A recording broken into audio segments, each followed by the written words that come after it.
In my experience of spiritual life at the lotus feet of our beloved Master, then in my own sadhana of deeper meditations and then tapas, I feel that every one of us individually have to take a responsibility for any such karma that is happening. Because God is not one single personality who will have thoughts like human beings, discrimination, non-discrimination, and partiality, one set of justice for us, another set of justice for others. There is no such personality God who has written everybody's story.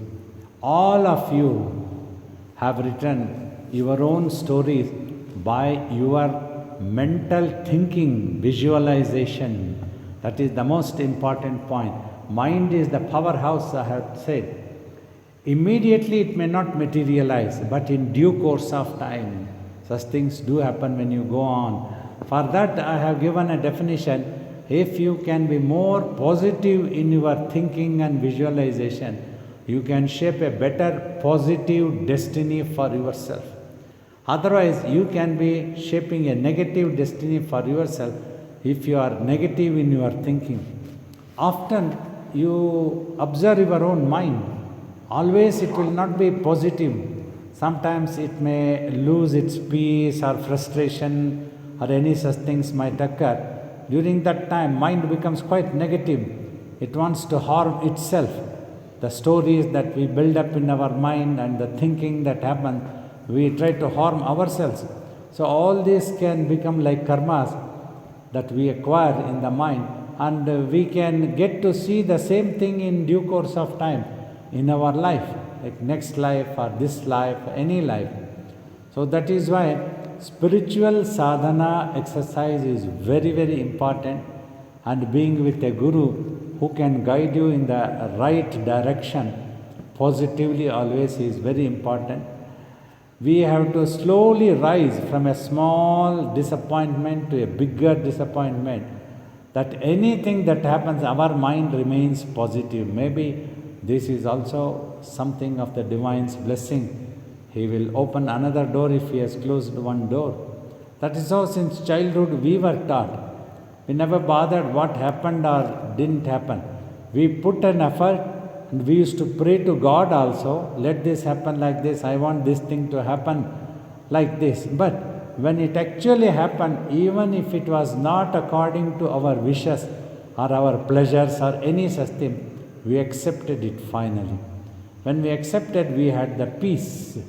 So that is how the secret of karma and how to overcome that karma is also very important. So when you mentally do not entertain any such seriousness that you have to undergo, thus you try to divert your mind. Suppose you are into a very painful situation, but you don't have to give rise to your mental attention all the time to that painful situation and keep worrying and troubling yourself, bothering yourself, and as if the whole world needs to sympathize you. No, this is wrong. Swamiji taught, do not expect any sympathies from anybody. You are the best friend of yourself. Rise above that level. Anything that is painful, no problem. Divert the mental attention. Try to know who you are, how you exist, what God is. All these like purely positive thinking. Then you can overcome all type of karmas and its painful situations. Then you will have the better positive karmas.